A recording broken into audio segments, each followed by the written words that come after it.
If someone only had a phone, no money, and 100 subscribers, what would you tell them to focus on first? I was gonna say, honestly, just what do they wanna do? I think that they need to start making videos. At the end of the day, consistency, like I said, is biggest. So if they can start making something, right? They choose one format that they just like that aligns with something they wanna do. They could just start making videos, and it doesn't even have to be perfect. It just needs to be done, right? At the end of the day, if you don't give the YouTube the data it needs, it's not going to push you anywhere. So just going out there and starting is the most important part because why would you plan on something so big, so wide, but then you get into the first or second, third video and you're like, I don't even like this. I don't even want to do this. And then now you've just wasted all that time preparing. But if you had been iterating after each and every single one, that's how you're truly not only learning, but you're adapting, you're staying flexible, and you're actually going to be able to double down on what works. Because guess what? We had a whole plan when we were launching that other channel, and we're like, yeah, we're going to do this.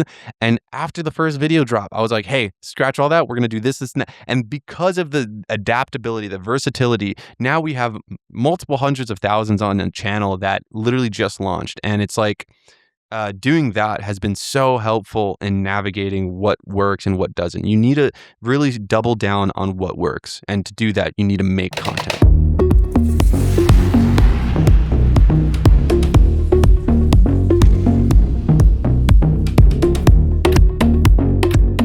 Welcome, everybody, back to the Full Battery Media Podcast. I'm your host, Sean Trace, and I have an awesome guest with me today. Would you like to tell people who you are and a little bit about what you do? Yeah, absolutely. Thanks for having me, Sean. My name is Majied LaFleur, and I am a creative, I like to say. But as far as what I do in the space, I do YouTube and I work with different YouTubers. For me, I find that I love creating content. I've been making it for about 6 years. Before creating content, I was actually an engineer working on Broadway. And when I was doing that, That's it was cool. fun. I got to open up really cool, mega huge audio desk, working for Elf, Aladdin, Chicago, really cool stuff. But I met creatives and I was like, hey, they're kind of doing some cool stuff I want to do. So I started doing that. I started doing even like a little bit of modeling, videography here and there, getting my chops up, right? Because I studied engineering. I had no clue of how to start.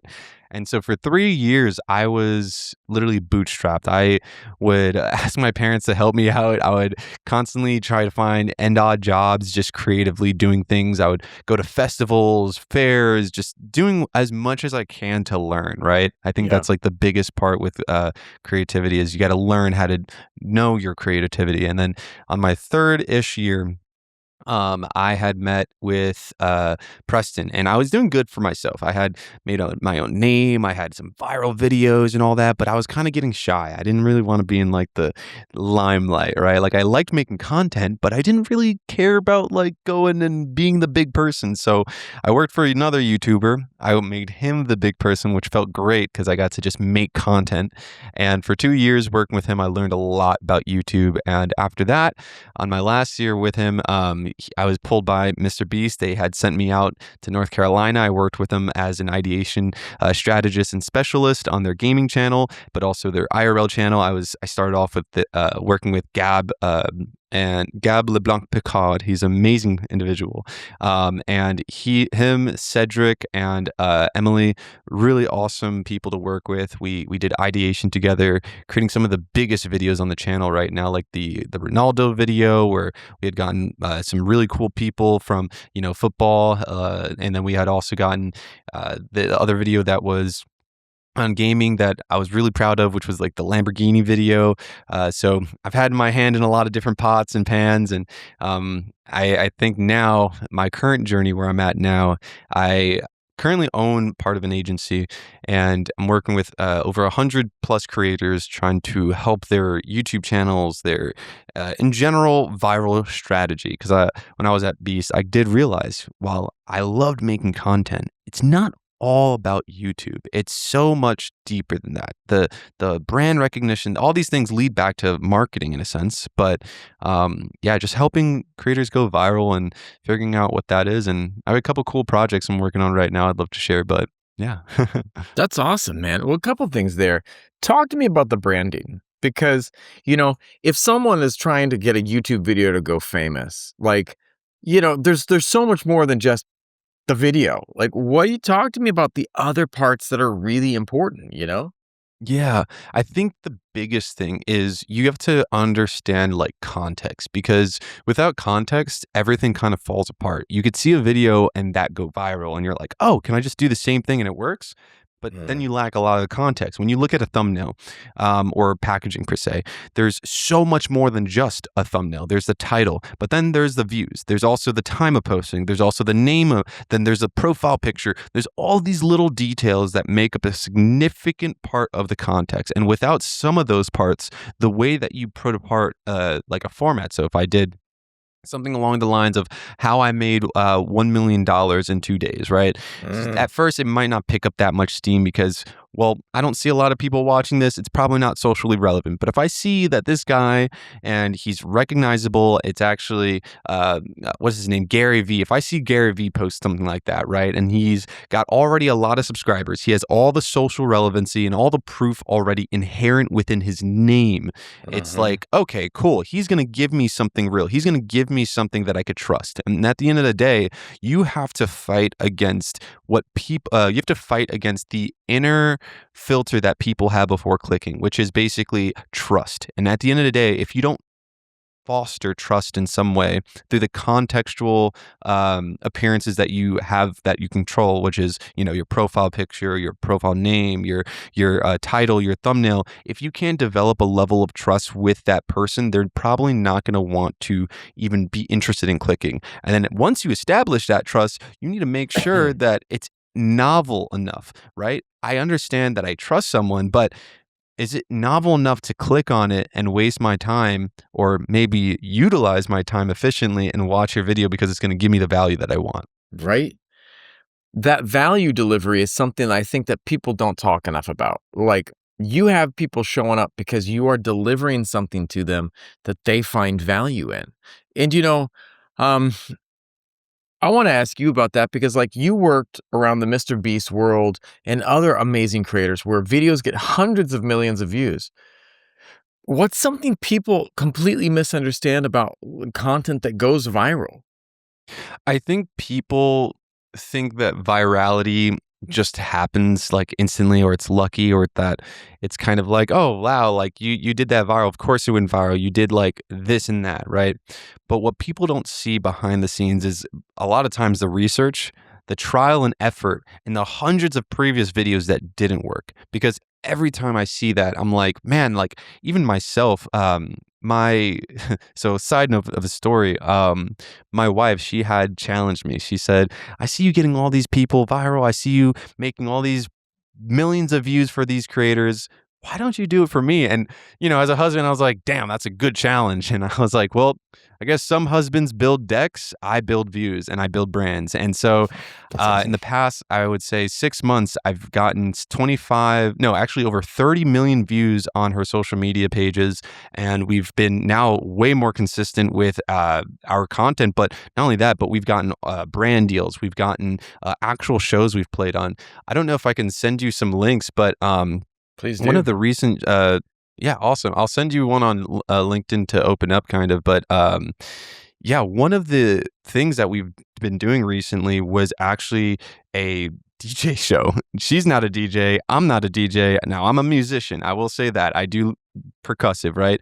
But we realized, hey, we had some viral videos pop off for us.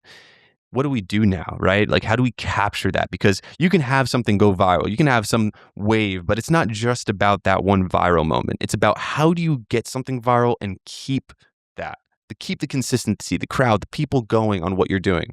And what I had found on literally starting from the bottom on a channel or her profile was once we did have a viral hit, um, we had to maintain consistency with what was already appreciated. So don't try to go outside of the box of what you've already done. If you know you've already done something good, for example, we had a video where she was doing like a talking to the girls here, right? And she was like, this is what you girls need to do. You need to do this, this, and not give a blank about anything else, right? And they loved it. And I said, do it again. You could have the same clothes, similar setting, like try to keep it as same as possible.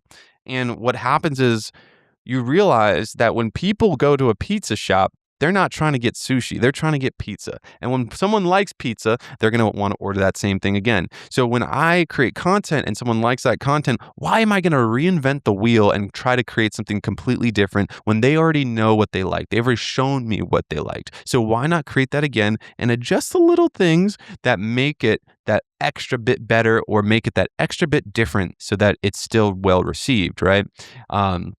But that's what I would say. And it is, yeah, going viral. It's a lot of trial and error. You want to find things that you want to do, but most important part is trying to keep the virality, because if you just find a way to go viral, you've almost wasted a potential in a sense if you don't keep that, because now people have seen your face. You're no longer as novelty as a new thing, maybe if you weren't seen before. So knowing what you're going to do once you go viral is almost as important of as going viral itself. And to get viral, there's so many strategies. There's, outlier methods. There's different ways of ideating on formats that work. And obviously we talked about context and fitting within the proper parameters in that so it makes sense. But making sure you know what to do after is by far one of my biggest tips I try to tell people. It's like I have a bunch of podcasts. I've got 4 podcasts because I'm like talking to people about different things. But I also have a personal finance podcast. And one of the things that's very common, we talk about like, well, what would you do if you won the lottery? Winning the lottery is fun. It's amazing. But do you know how to keep that money? Do you know how to take that money and put it to work for you? Because a lot of people do not. They get that money and they think, that was my goal. My goal is now accomplished. I got 1 million views. Well, what are you going to do with those 1 million views? What are you going to do with that $1 million? Because if you're not careful, it's going to be gone again. And then you're right back where you started. And you are, playing the same game, trying to figure it out again. So that's a really interesting thing that you share, because to me, um, I'm fascinated by that. Yeah, and I think for me, I've seen a real big crossover recently with I'm going to say business in general, right? One thing that I uh, tell a lot of my creators I work with is that just like a business, you need to get someone to buy. And if you want to make your business better, you can get them to spend more and you can get them to come back more often. And so, what I personally do whenever I'm auditing a channel, whenever I'm gathering data, I try to segment these things of their content accordingly. So when I say, okay, we're getting the people to buy, that's clickability. That's your packaging. That's how are you getting them to first enter your store, your content universe, right? Then you get them to spend more. That means you get them to watch longer. So let's say they stopped on a short, getting them to watch a long form. Or maybe you make a long form and now you're making longer ones to get them to watch longer, or you're improving your retention. So many different ways of doing that. Then you want them to come back. That's satisfaction. That's giving them a reason to come back, right? If I know that I have a series that I'm watching and then they say in the series, yeah, but just you wait because I literally tripled my income after this 10th day, but that's going to be in the next episode, guys. Now I'm You're like, back. okay, cool. So he just showed me something I already liked, and now he's going to do something crazier. I need to come back for that. Brandability. These are so many different aspects that all kind of fit together for that replayability. And so I say, if you're ever looking at content and you want to really analyze it from a sense of like even business, just look at clickability, watchability, and replayability and apply the same strategies you would in a business to your content from like a framework standpoint. And then once you have that framework, you could be creative in that framework and really come up with better ideas. I love that. And I want to ask you this too, because it just my brain's spinning right now. But why do some videos with amazing editing still fail while simple videos sometimes explode? Is it because of what you're talking about with all that? It honestly depends. So like for example, me, with a channel I'm currently trying to make blow up, right? And this is a channel that was completely from zero. Like we have a studio that's like 20,000 feet. We have all of the ability to create any of the content we want. So it was a real challenge for me in a sense of like, okay, if we have all this at the ability of our hands to do this stuff, I have no excuse for this to fail, right? And so at first it was a little scary because we were making really high value content. And right now, what's happening is with AI, there's an over inundation of content. And while AI has a lot of good things, I will say, what we are seeing as far as a symptom of this new technology is the use in ways that I won't say are inappropriate, but aren't the best use of AI. Agreed. And I think that what we're seeing is people now starting to fatigue themselves and also get untrustworthy of new things. Because when they Mhm. see something so high value and they see this like crazy looking, beautiful piece of work, they're now starting to think, hold on, that's AI. That Yep. person didn't really do that. And that's starting to happen now more often. So, what do we do to make that disappear, to release that portion of oh, it's just AI? And I think interaction, community, and like really doubling down on the elements that only a human can do. So that's live streaming. That's like getting Yeah. someone on a live stream and doing something, and that's like that I would say multimodal, right? Like you're not just making videos, you're also doing something else to prove your essence as a human, right? And so a very specific example of this, if I could send you, I don't know if you do you have screen share on here or anything that I could do? I have no idea. I've never done screen share. But if you send me I the might links, be I'll have able my to. editors pop up this stuff in post if that works. Yeah, I think I might be able to share. Let me just see if Go for it. okay, yes, I can. Okay, rock on. So this right here is the channel I was talking about, and so now we're doing great now. Like we got 2,000 followers in a month and stuff, and we've been getting a lot of hits here. But before we were having some troubles, right? And what this was is we are essentially creating the Black Mirror of YouTube, or content creation today. And so what we're starting off with is actually an ARG. We're doing something that is never been done before in the sense that we've done it for the communities we've seen it in. We've seen ARGs all over the world. We've seen many people do it. Backrooms started as an ARG, and that's releasing this weekend. And we thought that in the height of all this, with Backrooms coming out, with everything, it would be awesome to do a pre-launch with an ARG. So we pretended to be an entire tech company. And so you could see here, there's it looks like a whole entire ad, like we're actually doing something. And you'll see from the comments, oh, it is absolutely AI slop and all this stuff, right? And so people are like immediately thinking that. Now we had one that popped off really well. This got 455K views. People still are saying, I don't believe it. This is fake AI. Like, I hate AI, right? And the whole point of this is that we want people to do this because we are pointing out that like the problem with AI that has gone on in YouTube content and the over inundation of it. People are getting tired of it. People are getting annoyed by it. And now we're providing to them things that are absolutely not AI, but we're almost making it look AI as if we're a company doing this. And so from that Hmm. outrage, from that spark and all this debate and discussion, we've been seeing really good feedback with it. We have really good actors. We film things on an analog tape as well, to like really show that, hey, this is not fake. You put this through an AI thing and like it'll say, no, this is not AI, this is a real person. And right now it's been doing really good, but we had to get over that hump of showing that we weren't AI. And through the interactions of like responding to comments, diving deeper into what someone said, like that first comment that was like, hey, what does this mean? And then we literally in the video make something that's like, hey, we saw saw this person talk about XYZ, and we put that in the video. So now the interaction between our channel and the audience is so visceral. It's so like real that people are just like, damn, like this is an actual thing. And now people are waiting on the precipice of what are we actually launching? Because we haven't given it up that we're a Black Mirror show, that we're still pretending we're like an actual company. So on June 6th, we are going to have a live stream that then on June 7th, which is 6/7, because we were like, yeah, 6/7, right? That's like something in the media everyone talks about. So we're releasing the actual series on 6/7, and then that's going to be when we have the first episode. We've got about 25 different episodes shot.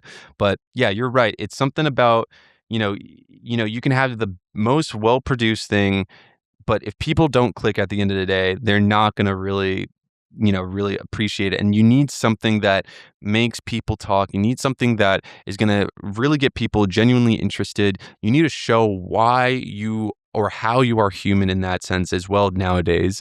And I can go deeper into that, but yeah, there's so much to it that kind of you need to do to make sure you get someone to click on your video. Well, it's like this whole package. Like, you can have, like, there's not one part of something anymore. It's not like you can just go, hey, we've made this and it's amazing. You should come see it. Like, even with old school movies, think about it. Star Wars time, man, they had Indiana Jones. They would hand draw those posters. There's a guy named Drew Struzan. He hand drew each of those posters. Like, none of that stuff was like photoshopped. All of the original Star Wars posters were hand drawn by this guy named Drew Struzan. And I may be slaughtering his name, but the wild thing is like there was this whole package that went into everything. And I think that one of the things is like we have to understand that that packaging is still so, so, so important.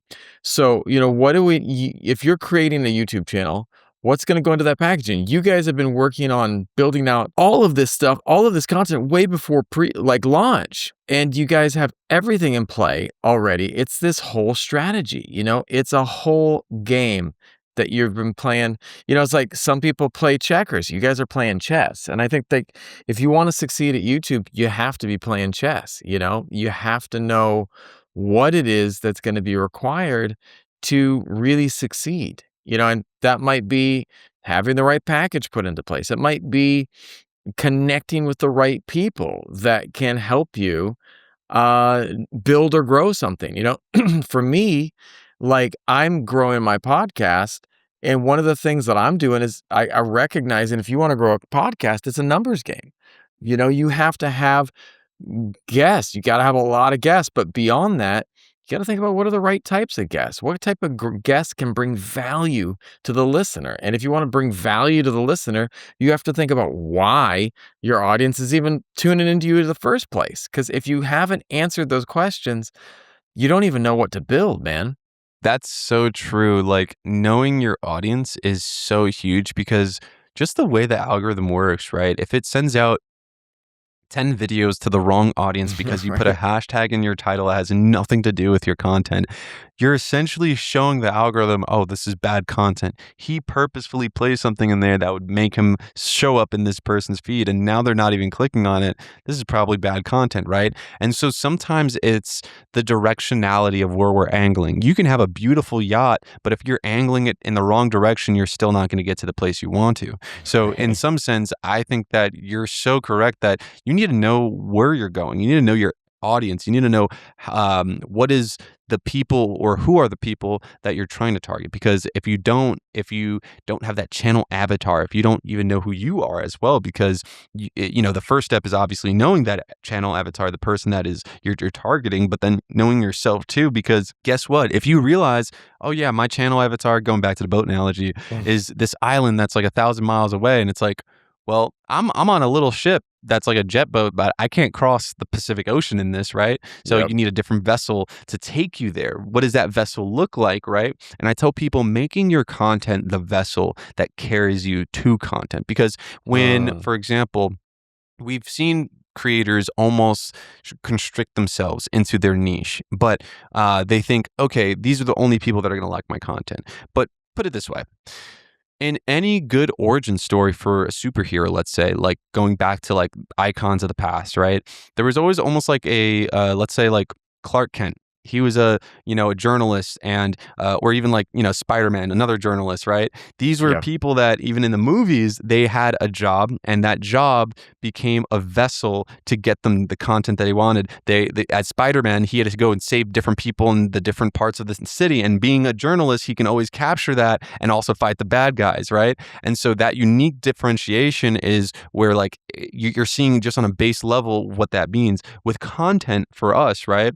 Let's say I'm a woodworker or a workshop Yeah. DIY guy. Let's take John Malecki, for example. Okay. And he did an awesome switch where he had made another channel, John Malecki, I believe, Unscrewed, or John Malecki 2. And it's kind of more of a, I want to say it's a wider audience, right? Because the way he's doing it is no longer, here's the woodworking and workshop tips, here's all that. No, it's more of his personality as a woodshop worker, doing formats in a different way so that people that don't know how to do woodworking DIY, don't have a workshop, they could still be interested in the content because it's not just the technical aspects. It's actually more of the entertainment and some information that you're getting from this that helps you maybe learn a little bit, you get a little entertained, but most importantly, you don't need to be a woodworker to have value come to you with this. In fact, me being a woodworker allows me to know how to translate this material for you, allows me to show you why this is important, why this isn't, instead of you trying to figure it on your own. So,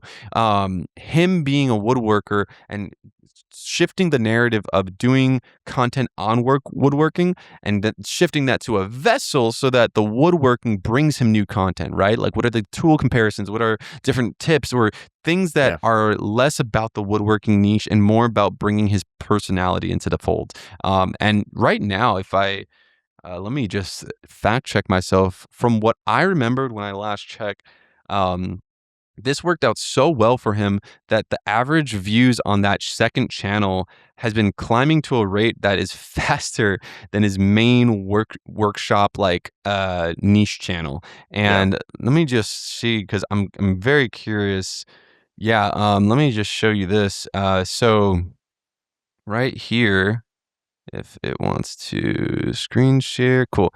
So this is his regular channel, John Malecki, and you'll see, you got 1 month ago, 600K, 442K, 500K, 400K, 500K, 600. So this is his main channel, right? And that's pretty good numbers. But when he actually did this switch to his other channel, you're seeing 500K 10 days ago when it took him a month to get there. You're seeing 775K 3 weeks ago.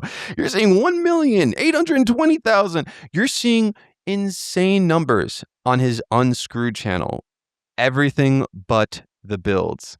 Now tell me, that is the perfect example of taking your content and turning it into a vessel where now he already is the person, he is the workshop, and now he's allowing that to bring him content to fit within the vessel of that. And so that's a really good example of someone who has successfully made that transition and pivot for more TAM or total addressable market. I love that, man. Like, it's so many questions after that. Like, when you get people that are doing stuff, though, I'm curious as to what are some of the bigger mistakes small creators make when they try to grow on YouTube, Oh, the biggest one is not being consistent. I'll tell you that for right? sure. Right. If you don't have data for the YouTube algorithm, you're not going anywhere. I can guarantee that. I've never seen someone just post one video and then, hey, you're famous, unless they had something else somewhere else, right? If you're just starting out and you have no presence anywhere, you need to be consistent because, first of all, you need data. That's the most important thing that the algorithm needs from you. And without that, they can't put you anywhere. Second, you need to know who you are. I think that's the biggest part because if you don't know that, um, you might come off weird to some people. And then they're just like, this is kind of like he's not really into it, right? So, for example, if I'm let's say an engineer, but I'm like just doing a beauty channel, I mean, sure, I could do that as a faceless channel, but I won't really know the nuance. I won't really know a lot of the specific things that really cater to that audience, and it'll hit differently. And it's not going to seem as enticing because I might not have all of the aspects there. However, Mhm. that doesn't mean you can't go into the beauty niche. That Yes. simply means you need to know who you are. And I could be the engineer exploring beauty. I could be an engineer that is like, hey, I'm an engineer, but I became a fashion model, right? And something like that, the Right. contrast of an Yeah. engineer and a fashion designer or model is so contrasting that you're like, whoa, this is interesting now, right? So it's the angle of which it's the angle of which you present something that is so important. And there's different modalities that help really show this. So there's contrast, there's side by side comparison, there's spectacle, there's all these little things that kind of help exaggerate or help make a hyperbole of what you're showing, because at the end of the day you want it to be exciting, you want to show it in its best form, but you also need to show that missing information. What is the missing information that they're not getting that they need to click to go to? So knowing yourself is really important. And then I think beyond those two things, Consistency and knowing yourself, while that's really important, you at the end of the day need to know what's going on out there, right? Like if the world is ending and you're making cheery sunshine videos, sure, that's good, but you just need to know like which cheery sunshine videos to do, because some might not hit, and some like some might hit, but some might not, because you're doing it in a way where it's like, do you not see what's going on in the world? Why are you talking about this when you could be talking about that? But if you do it in a different way, maybe they don't even think about that thing that's going on in the world. So it still is okay for you to do the thing you're doing, right?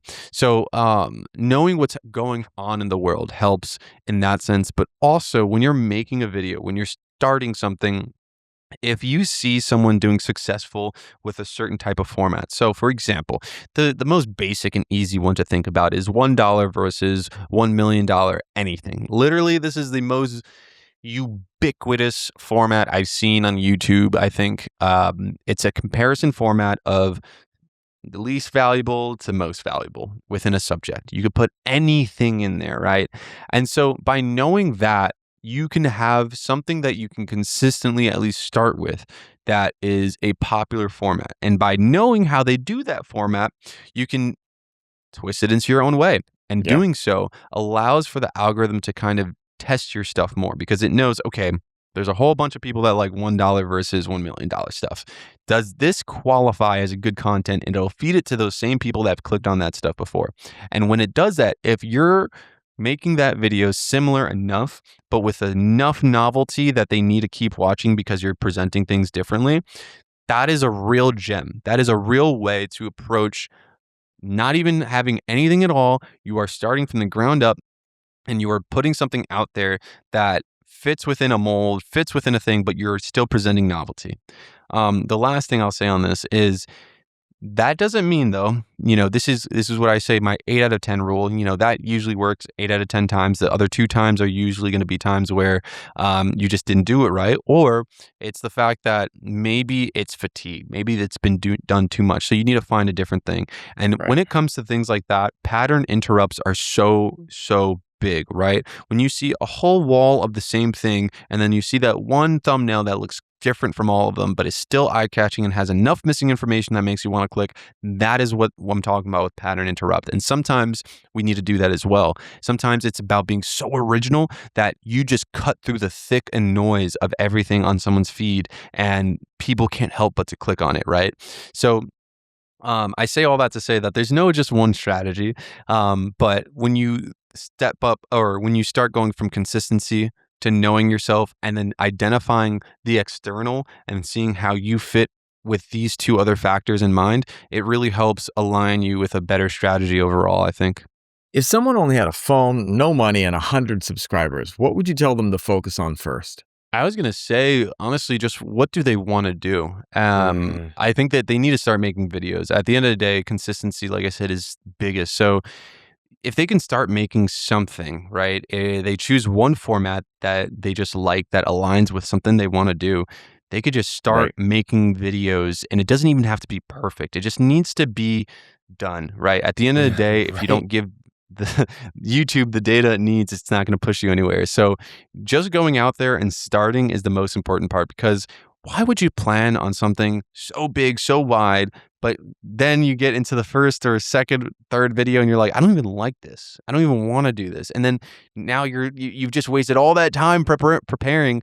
But if you had been iterating after each and every single one, that's how you're truly not only learning, but you're adapting, you're staying flexible, and you're actually going to be able to double down on what works. Because guess what? We had a whole plan when we were launching that other channel, and we're like, yeah, we're going to do this. And after the first video drop, I was like, hey, scratch all that. We're going to do this, and that. And because of the adaptability, the versatility, now we have multiple hundreds of thousands on a channel that literally just launched. And it's like, doing that has been so helpful in navigating what works and what doesn't. You need to really double down on what works. And to do that, you need to make content. I love that, man. Well, I want to ask you, where can people go to find out more about you and what you do? Yeah. So I personally have a website, ascentstrategy.co. That's like my website that I put out there for people to go if they want services, whether it's like fulfillment on like ideation or packaging, or if they just want strategy talks, if they just want someone who has access to hundreds of creator dashboards and they just want to know, all right, what's popular right now? Like any of those sorts of things, I provide through there. But to be honest, I tell people also to check out my wife's page because it's kind of turned into a couple page now. And that's like where I actually can feel proud of like making content of my own. I don't post things on my own social media. I barely even use it, just because I don't like being the limelight person. I like being a support character. And so my wife loves that. She's like, oh, cool. Like, like I just got a support person 24/7.